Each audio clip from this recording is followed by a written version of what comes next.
selamat datang kembali di sesi kita. Hari ini kita mau bahas sesuatu yang kelihatannya kecil ya, tapi wah dampaknya tuh luar biasa loh buat masa depan hutan tropis kita. Apa itu?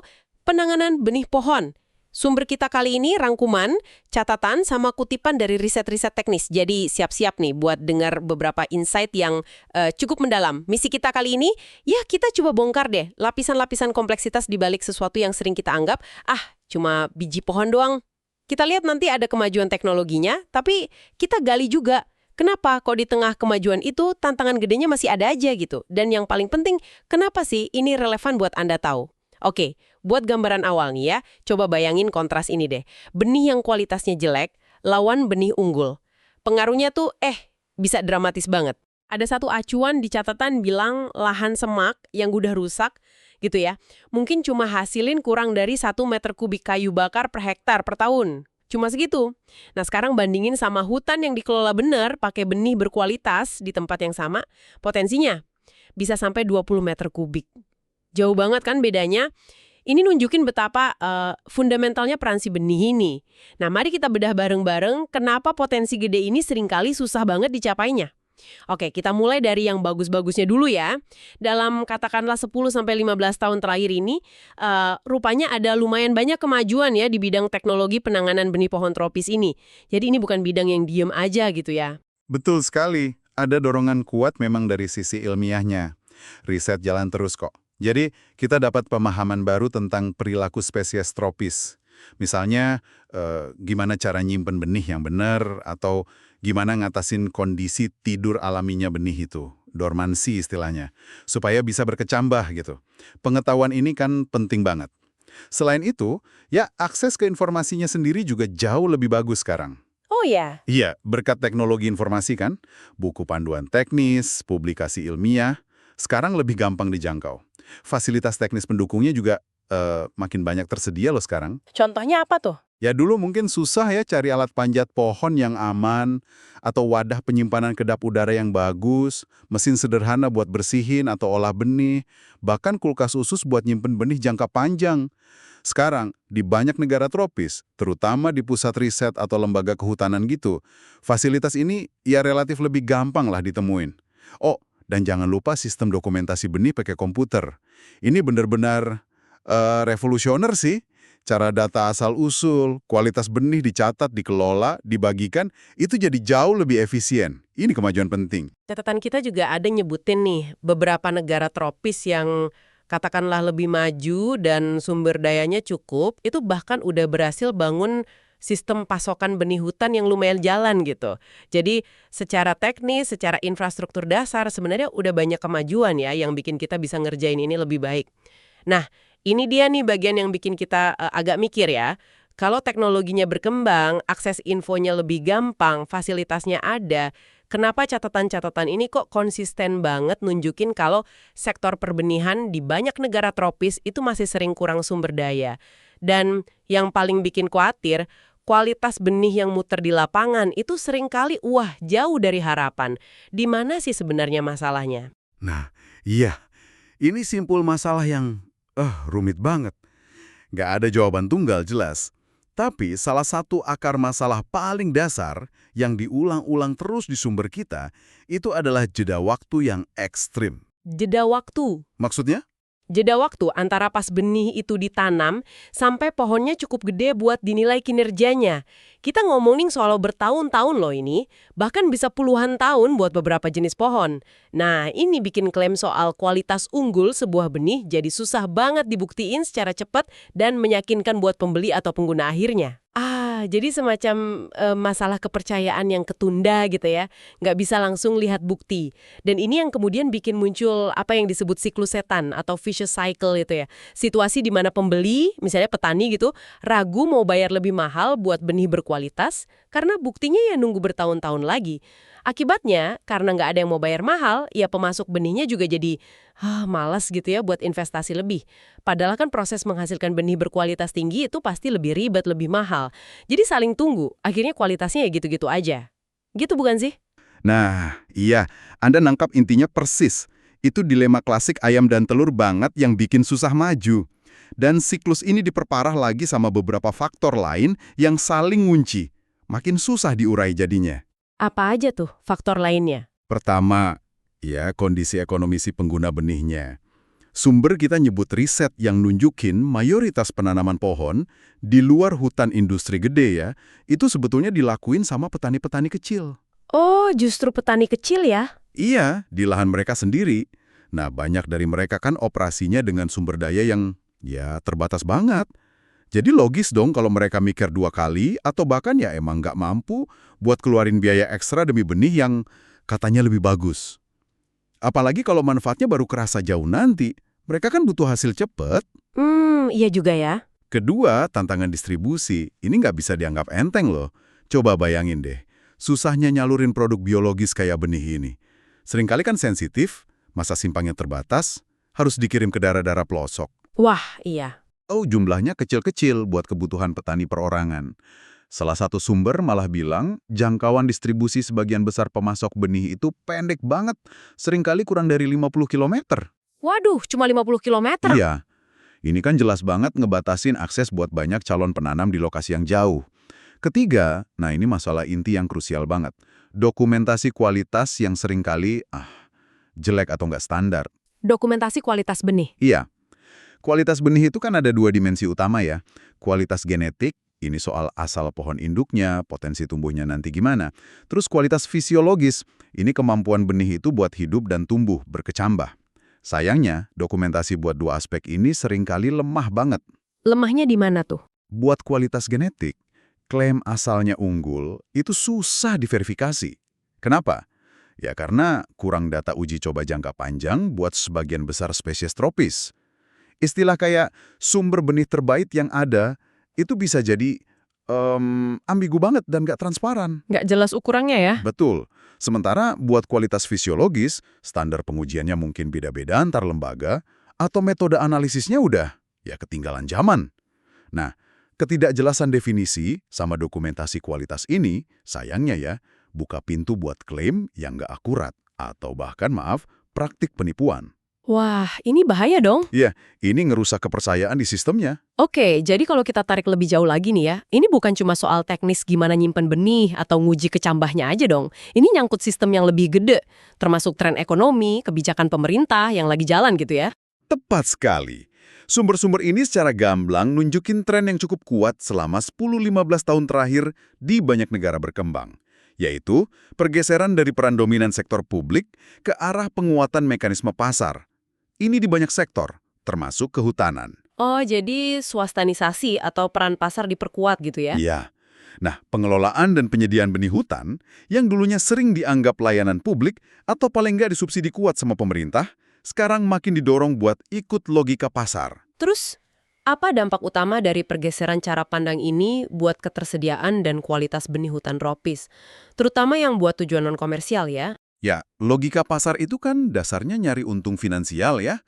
Jangka waktunya juga relatif pendek atau menengah lah. Ini mungkin bisa jalan bagus buat jenis-jenis pohon industri tertentu, kayak akasia atau sengon buat pulp atau kayu energi gitu. Yang nanam perusahaan gede, siklus panennya jelas, relatif cepat. Kan ada hitungan bisnisnya. Oke. Tapi, mekanisme pasar ini jadi kurang relevan atau malah bisa jadi kontraproduktif kalau kita ngomongin soal 1. Spesies pohon lokal yang masa panennya lama banget. 2. Program reboisasi skala gede yang tujuannya lebih ke pemulihan lingkungan, jasa ekosistem. 3. Penyediaan benih buat masyarakat miskin yang nggak punya daya beli. Atau 4. Aspek-aspek penting kayak konservasi keanekaragaman hayati dan perlindungan das, daerah aliran sungai. Jadi aspek-aspek yang nggak langsung kelihatan untung duitnya gitu ya? Tanpa insentif ekonomi yang kuat atau aturan publik yang efektif, aspek-aspek krusial kayak keragaman spesies yang ditanam sama kualitas genetik jangka panjang itu cenderung kesingkir, dianggap nggak menguntungkan secara komersial dalam waktu dekat. Nah, kondisi ini makin parah karena fakta bahwa sumber benih alami di hutan itu sendiri banyak yang kualitasnya turun. Kenapa bisa turun? Ya akibat tebang pilih yang mungkin ngambil pohon terbaiknya atau kerusakan habitat secara umum. Akibatnya jadi paradoks nih. Pas peran pasar didorong, kebutuhan akan aturan pemerintah yang kuat sama sistem kontrol kualitas yang kredibel itu justru jadi makin penting. buat mastiin benih yang ada itu nggak cuma banyak, tapi juga beneran berkualitas dan dukung tujuan pembangunan berkelanjutan yang lebih luas. Oke, oke. Kita udah banyak nih ngomongin benih yang konvensional ya. Dengar semua tantangan ini jadi kepikiran. Gimana dong sama alternatif lain? Misalnya nih, teknik perbanyakan vegetatif. Kita tahu kan, ini kayak bikin fotokopi atau cloning tanaman pakai stek batang atau kultur jaringan di lab gitu. Apakah ini bisa jadi solusi buat ngatasin masalah kualitas sama konsistensi tadi? Perbanyakan vegetatif ini memang perkembangannya cepat banget, nggak diragukan lagi. Buat beberapa spesies komersial utama, yang tujuannya emang mau dapat tanaman seragam plek sama induknya yang unggul, ya metode ini efektif banget kompetitif. Bayangin aja kebun kayu atau buah yang semua pohonnya sama persis, produktif semua. Iya, kebayang. Tapi, ada beberapa catatan penting nih. Pertama, teknologi ini sering butuh investasi awal yang lumayan gede, baik buat labnya maupun keahlian teknisnya. Ini mungkin nggak kejangkau sama semua pihak, apalagi pembibitan skala kecil. Oke, modalnya gede ya. Kedua, nah ini yang jadi perhatian utama dari sisi ekologi jangka panjang. Populasi tanaman hasil cloning ini, keragaman genetiknya jauh lebih rendah dibanding populasi yang tumbuh dari benih hasil penyerbukan alami. Kenapa gitu? Ya karena mereka semua kan saudara kembar secara genetik sama persis. Ah, iya iya. Jadi kesimpulan dari sumber yang kita lihat ini cukup jelas. Meskipun perbanyakan vegetatif punya tempatnya dan bakal terus berkembang buat aplikasi tertentu, metode ini nggak akan gantiin peran perbanyakan lewat benih secara keseluruhan. Terutama di sektor kehutanan tropis ya. Justru keragaman genetik yang ada di dalam benih tiap biji itu kan bawa kombinasi gen yang unik, itu jadi argumen terkuat buat terus pertahanin dan perbaiki sistem perbenihan. Jadi keragaman genetik itu penting banget ya? Penting banget. Keragaman ini modal adaptasi tanaman buat hadapi perubahan lingkungan di masa depan. Misalnya perubahan iklim atau serangan hama penyakit baru. Dan buat pembibitan skala kecil atau program penanaman basisnya masyarakat, benih itu seringkali tetap jadi pilihan yang paling praktis dan paling terjangkau. Menarik banget nih penekanan soal keragaman genetik. Kenapa sih aspek ini jadi krusial banget, apalagi dalam konteks hutan tropis kita sekarang? Kondisinya genting. Sumber daya hutan tropis di banyak negara kan lagi di bawah tekanan hebat ya. Deforestasi, degradasi, perubahan iklim. Karena itu, upaya restorasi sama penanaman kembali itu nggak bisa lagi cuman ngandalin beberapa spesies juara aja, yang gampang dibiarkan atau cepat tumbuh. Nggak bisa cuma itu-itu aja ya? Nggak bisa. Kita perlu perluas pilihan spesies yang dipakai, termasuk jenis-jenis asli lokal yang mungkin sekarang dianggap susah ditangani benihnya. Nah, disinilah pengembangan teknologi penanangan benih buat spesies-spesies susah ini jadi kunci. Ini bukan cuma soal teknis loh, tapi soal membuka potensi spesies lain biar bisa ikut berperan dalam restorasi. Ini juga nyambung ke konsep konservasi melalui penggunaan. Gimana kita bisa jaga kekayaan genetik hutan nggak cuma dengan nyimpen di bank benih atau kawasan lindung aja, tapi juga dengan cara aktif menggunakannya dalam program penanaman yang direncanain dengan baik. Memperbaiki rantai pasok benih berkualitas itu salah satu cara paling efektif buat promosiin keragaman ini di lapangan. Oke, jadi semua obrolan kita soal kualitas benih, siklus setan ekonomi, tadi tantangan distribusi, teknologi, terus pentingnya keragaman, ujung-ujungnya ngerucut ke satu peran sentral benih dalam agenda lingkungan global yang, wah mendesak banget ya, rehabilitasi lanskap tropis yang udah rusak akibat deforestasi. Tepat sekali. Rehabilitasi jutaan hektar lahan tropis yang rusak dan nggak produktif ini disebut-sebut sebagai salah satu tantangan lingkungan terbesar abad ini loh. Kita semua tahu kan dampaknya, longsor, banjir, hilangnya keanekaragaman hayati, sedimentasi sungai yang merusak perikanan, terumbu karang, banyak banget.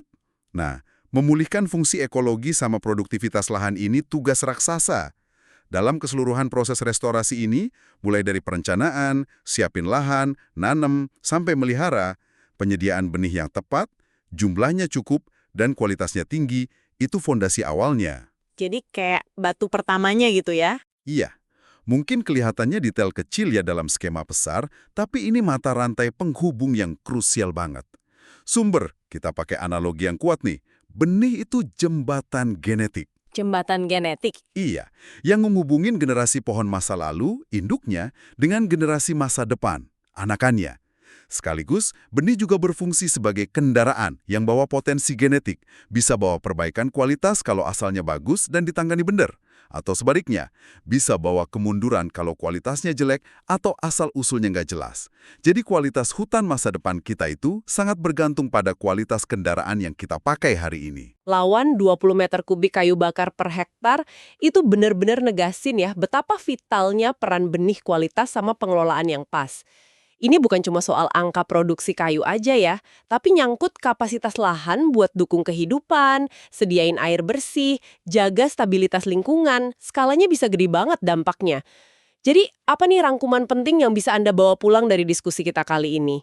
Jelas ya, di balik urusan benih pohon tropis ini ada jaringan kompleksitas yang melibatkan banyak hal. Ada sainsnya, fisiologi, genetika, ada teknologinya, penyimpanan, pengujian, ada ekonominya, pasar, insentif, biaya, ada kebijakannya, regulasi, peran pemerintah, logistik, distribusi, bahkan isu sosial, kemiskinan petani. Lengkap banget. Ada kemajuan nyata dalam ilmu dan teknologi. Itu kita hargai. Itu masih jadi batu sandungan gede.